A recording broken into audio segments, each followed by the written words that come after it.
Okay, everybody, here's my opinions about the Republican convention. And you know what? Who frankly cares?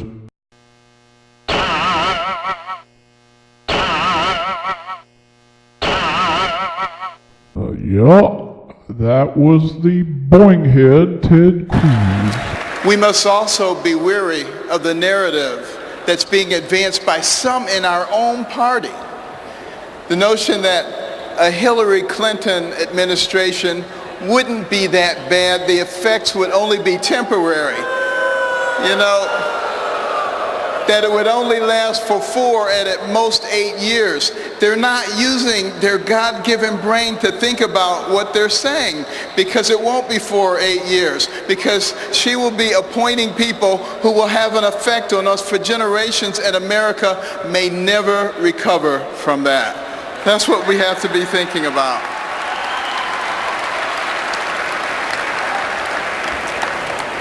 You know, interestingly enough, we have to start thinking about what would Hillary Clinton do if she was in fact the president. She would appoint Supreme Court justices, she would appoint federal judges, and that would have a deleterious effect on what happens for generations to come. Not only that, but she would continue with a system that denigrates the education of our young people, puts them in a place where they're never going to be able to get a job, where they're always going to be dependent, and where they can therefore be cultivated for their votes. This is not what America is all about, this kind of deception.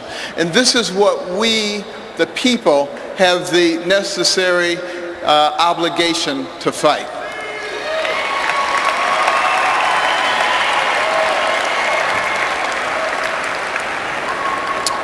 Now, one of the things that I have learned about Hillary Clinton is that one of her heroes, her mentors, was Saul Alinsky.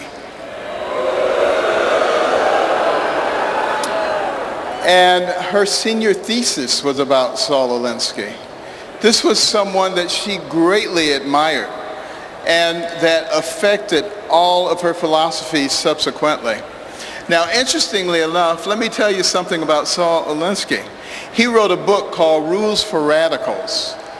On the dedication page, it acknowledges Lucifer, the original radical who gained his own kingdom. Now, think about that. This is a nation where our founding document, the Declaration of Independence, talks about certain inalienable rights that come from our Creator. This is a nation where our Pledge of Allegiance says we are one nation under God. This is a nation. This is a nation where every coin in our pocket and every bill in our wallet says, "In God we trust." So are we willing to elect someone as president who has as their role model somebody who acknowledges Lucifer? Think about that. The secular progressive agenda is antithetical to the principles of the founding of this nation. And if we continue to allow them to take God out of our lives, God will remove himself from us. We will not be blessed, and our nation will go down the tubes. And we will be responsible for that. We don't want that to happen. Now, Donald Trump, he understands this very well. He understands that the blessings of this nation come with the responsibility to ensure that they are available to all, not just the privileged few.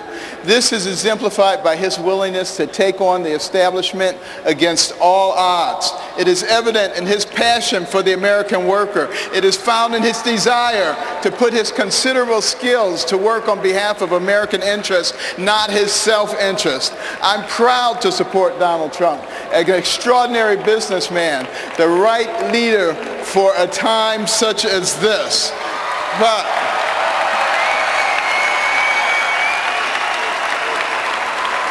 But you know what? It is not about Donald Trump. It is not about me. It is about we the people. And Thomas Jefferson said that we would reach this point because we the people would not be paying attention, and it would allow the government to grow, to expand, and to metastasize, and to try to rule us. But he said, before we turn into something else, we the people would recognize what was going on, what we were about to lose, and we would rise up and we would take control of our nation. And I say now is the time for us to rise up and take America back.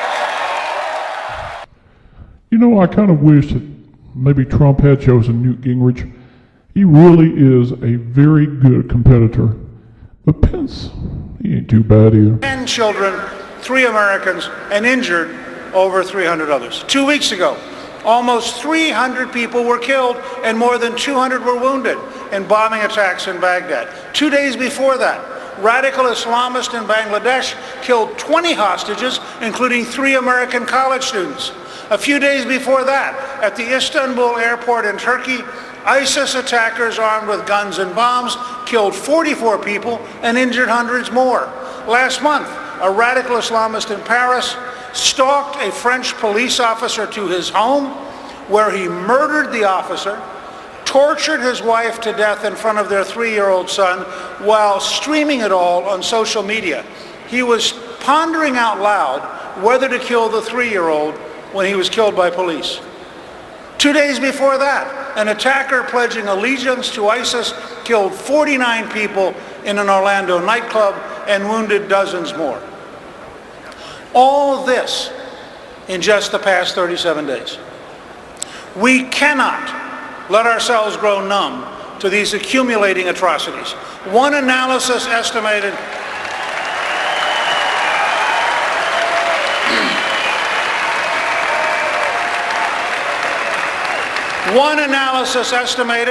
that since January of 2015, some 30,000 people have been killed at the hands of terrorists. Let's be clear. Donald Trump is right. We are at war with radical Islamists. We are losing the war, and we must change course to win the war.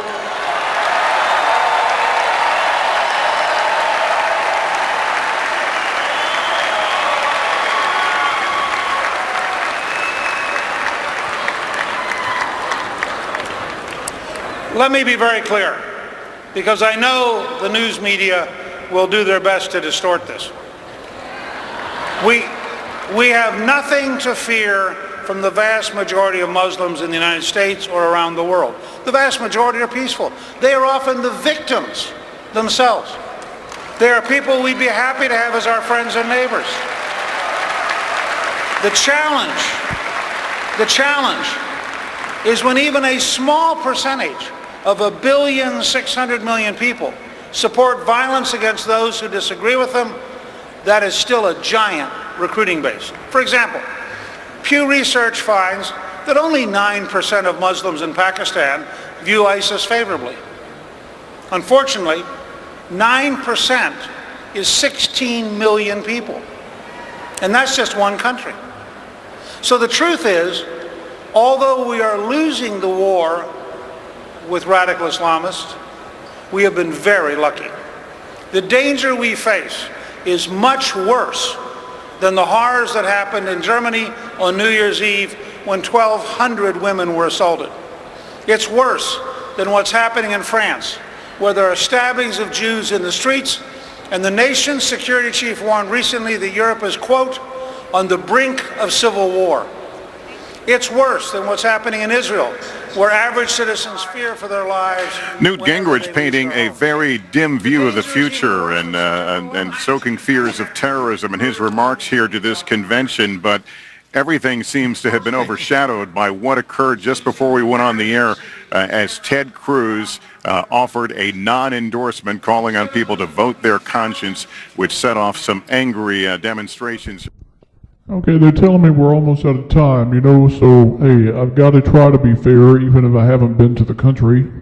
So here's the Republicans' vice presidential pick, Pence. It's so much simpler to impose their values by executive order or court action. And make no mistake about it, Hillary Clinton has some big ideas along those lines, too.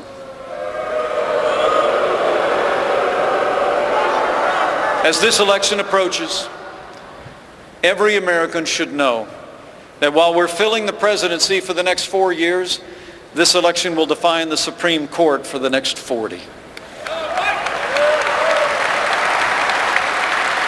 We all better think very carefully about what this means for our Constitution and limited government. Elect Hillary Clinton, and you better get used to being subject to unelected judges using unaccountable power to take unconstitutional actions. So let me say, for the sake of the rule of law, for the sake of the sanctity of life, for the sake of our Second Amendment,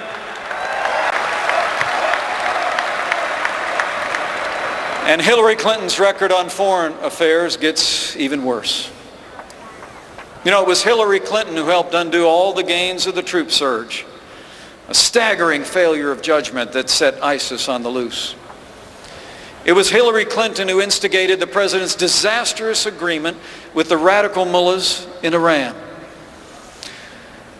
And it was Hillary Clinton who left Americans in harm's way in Benghazi, and after 4 Americans fell, said, "What difference at this point does it make?"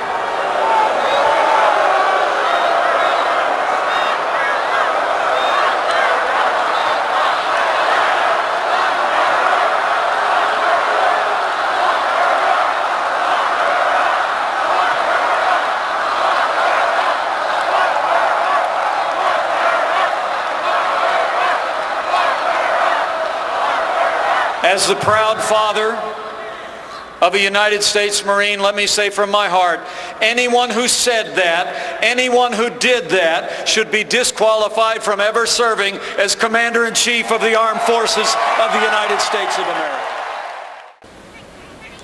History teaches us that weakness arouses evil.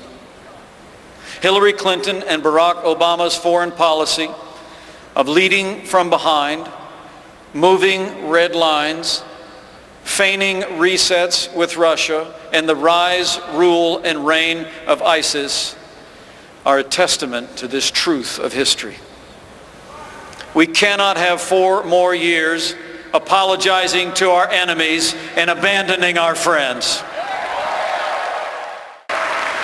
And if the world knows nothing else, it will know this: America stands with Israel.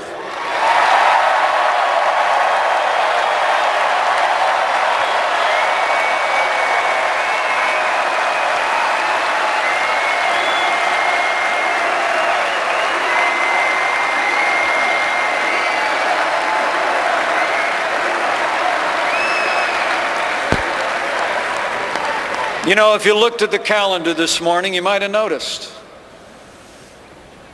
the presidency of Barack Obama ends exactly 6 months from today. That we are, as we have always been, one nation, under God, indivisible, with liberty and justice for all.